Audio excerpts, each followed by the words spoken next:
এত সাতকে baby baby. Hello বন্ধুরা, সবাইকে গুড মর্নিং আমার তরফ থেকে। তো বন্ধুরা, আমি সূচনা, আর সূচনাস ব্লগে তোমাদের সকলকে আরও একবার ওয়েলকাম। তো প্রতিদিনের মতো আজকেও আমি আরেকটা নতুন ফ্রেশ ব্লগ নিয়ে তোমাদের কাছে চলে এলাম। আজকে কিন্তু ব্লগটা শ্যুট করে দিচ্ছে তোমাদের দাদাভাই। তোমাদের দাদাভাই কিন্তু আগাগোড়া থেকেই আমাকে খুব সাপোর্ট করে ভিডিও করার জন্য, কিন্তু যেহেতু সে সময় পায় না, সেই সূত্রেই সে আর আমাকে ভিডিও করে দিতে পারে না। নিজেই যতটুকুনি পারি নিজেই করি। তো আজকে যেহেতু সকাল টাইমটা সে বাড়িতে আছে, সেজন্যই আমাকে করে দিচ্ছিল সে ভিডিও। তো সকাল সকাল উঠে স্নান টান করে ফ্রেশ হয়ে সব কিছু করে এবার আমি ওইদিকে ভাত বসিয়ে দিয়েছি, কিন্তু আবার আর এদিকে হচ্ছে কাপড়গুলো ধুয়ে দিচ্ছিলাম। কারণ সকাল টাইমটা একটু রৌদ্র থাকে, পরে আবার রৌদ্রটা চলে যায়, তো সেই জন্যে আগে সকাল সকাল কাপড়গুলো ধুয়ে দিয়ে দিচ্ছিলাম। আর খুবই হ্যাপি যে তোমাদের দাদাভাই আমাকে ভিডিও করে দিচ্ছিল। আর এদিকে রান্নাবান্নাও আমার হয়ে গেছে পুরোপুরিভাবে কমপ্লিট। এদিকে তোমাদের দাদাভাই যেহেতু কাজে চলে যাবে, সেই জন্য আগে তাকে খাবারটা দিয়ে দিলাম। আর রান্নাটা কিন্তু ওর জন্যই সকাল সকাল করেছিলাম, কারণ ও কাজে চলে যাবে বলে। নাহলে হয়তো সকাল সকাল রান্না করি না ও বাড়িতে থাকলে। তোমাদের দাদাভাইয়ের জন্য রান্না করি, সে তো খেয়ে নেয়, কিন্তু তার সাথে সাথে আমারও অভ্যেস হয়ে গেছে সকাল সকাল খাওয়ার। যেই অভ্যেসটা কিন্তু বিয়ের আগে আমার একদমই ছিল না। A few moments later. তো তোমাদের দাদাভাই চলে গেল, এবার আমি আর মাম্মাম দুজনে মিলে বেরিয়ে পড়লাম আমার সেই তৈরি টাকা কাপড়গুলো শুকোতে দেওয়ার জন্য।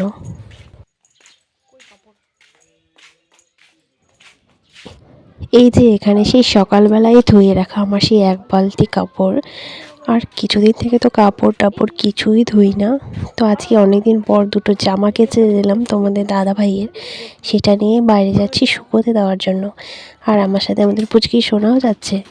ও কিন্তু গেটটা খুলতেছে, কিন্তু খুলতে পারছে না।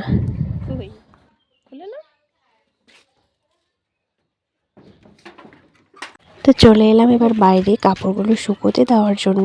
অনেকক্ষণই ধুয়ে দেওয়া হয়েছিল, এতক্ষণে শুকোতে দিলে হয়তো অর্ধেকটা শুকনো হয়ে যেত। তো বাইরে একদমই জায়গা নেই কোথায় যে দিব শুকোতে, একদমই জায়গা ভর্তি হয়ে গেছে। তবুও একটু একটু করে জায়গা বার করে সেখানেই দিয়ে দিলাম। আর আমার সাথে সাথে আমাদের দেখো মামুনিটাও কি বাহানা করতেছে। তো এখানেই জায়গা বের করে সবগুলো কাপড় আমি খুব ভালোভাবে শুকোতে দিয়ে দিলাম।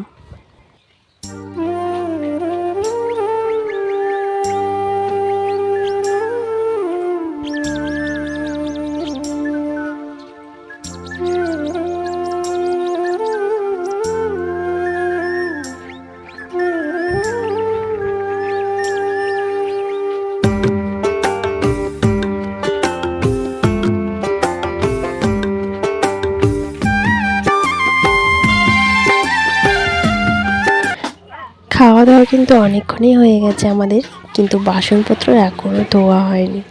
সেই বাসনগুলো এখন ধোয়ার জন্য নিয়ে এলাম আমি কলের পাড়ে। আর আমার পেছন পেছন আমাদের মামুনিও চলে এসেছে। কুয়োর পাড়ে কিন্তু জলও ছিল না বেশি, যেটুকুনি জল ছিল সেটাই আমি বালতির মধ্যে ঢেলে নিই, সেটা দিয়ে থালাগুলো ধুয়ে নেব। আর যখন থেকে ডক্টর দেখাচ্ছি তখন থেকে কিন্তু আমি এসব কাজ একদমই করি না, কারণ ভারী কাজ করা একদমই আমার পক্ষে সম্ভব না। আর করতেও পারি না, জানো, করতে না প্রচণ্ড অসুবিধা হয়। বিশেষ করে এই যে জল তোলা, ভারী কোনো একটা জিনিস তোলা, আর এভাবে থালা বসান, নিচে বসে মাজা, এরকম টাইপের কাজগুলো করতে গেলে আগে আমার পেটের মধ্যেই প্রবলেম হয়। তো সেটার জন্যই করতে পারি না, তাই যেটুকুনি আমি পারি সেইটুকুনি করি। জানো তোমরা, অনেক টাকা পয়সা খরচ করে অনেক কষ্ট করে আমরা এই ডক্টর দেখাচ্ছি, তাই তার নিয়ম মেনে চলতে তো আমাদের হবেই, তাই না?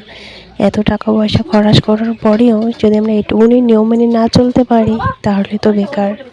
আর নিয়মের সাথে সাথে আমিও করতে পারি না, আমারও সত্যি খুব কষ্ট হয়। আর এভাবে কি সবসময় আমার যাবে? সেটা তো না, তাই না? যখন আবার পুরোপুরিভাবে আমার কাজ সফল হয়ে যাবে, তখন আবার ঠিক আগের মতোই কাজ করব, আগের মতোই সব কিছু করব। অনেক দিন হয়ে গেল গ্যাসটা পরিষ্কার করে নিই। তো আজকে একটু শরীরটা ভালো লাগছিল, তো সেটার ফাঁকে গ্যাসটা একটু পরিষ্কার করে নিলাম। আর আমার ঘরের অবস্থা এদিকে দেখো তোমরা, সবাই কি এলোমেলো হয়ে আছে, এলোমেলো সব, ওটাই গোছাইতে লাগবে। বেটু দেখ এইদিকে দেখ।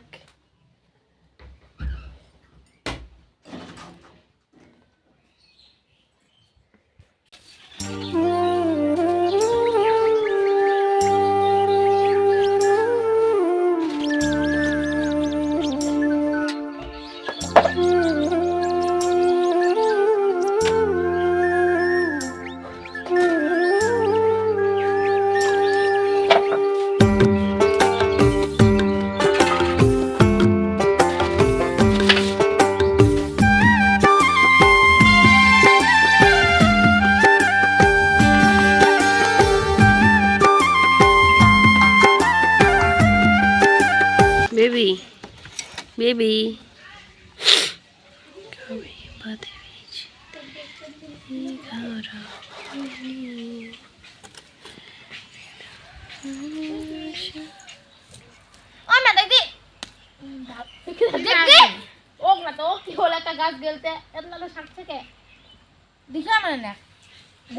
A few moments later. সেই স্বাদ আমার কাছে সেই স্বাদ নাই। এত স্বাদ কে এত স্বাদ কে এত স্বাদ কে? এটা হবে এখন গোবরের ডাল। কিসের ডাল? গোবরের ডাল। খানা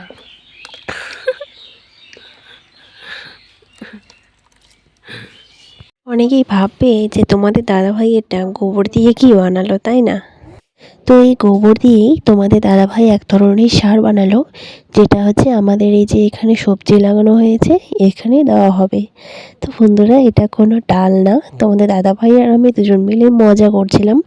তো এখানে হচ্ছে দেওয়া হবে আমাদের এই সারটা। তো দেখো তোমরা তোমাদের দাদাভাই কীভাবে দিচ্ছে এই সারটা এখানে।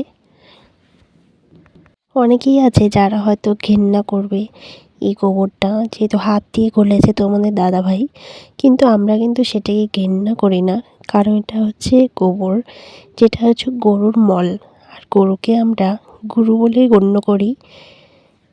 তো এইভাবে তোমাদের দাদাভাই একটা ড্রেন করে নিচ্ছে, যে ড্রেনের মধ্যে এই গোবরের পুরো সারটা ঢেলে দেবে। এখন ঢেলে দেওয়ার পর তারপর এই যে গাছগুলো দেখা যাচ্ছে, এই গাছগুলোর চারাগুলো একটা একটা করে এখানে আবার লাগাবে নতুন করে।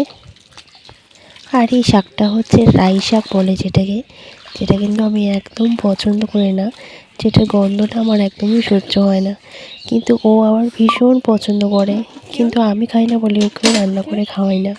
সেটাই বলছিল ও আজকে কবে যে রান্না করে খাওয়াবে। তো কালকে তোমাদের দাদাভাইয়ের জন্য অবশ্যই আবার আমি রাই শাক রান্না করব, সেটাও তোমাদের কাছে শেয়ার করব।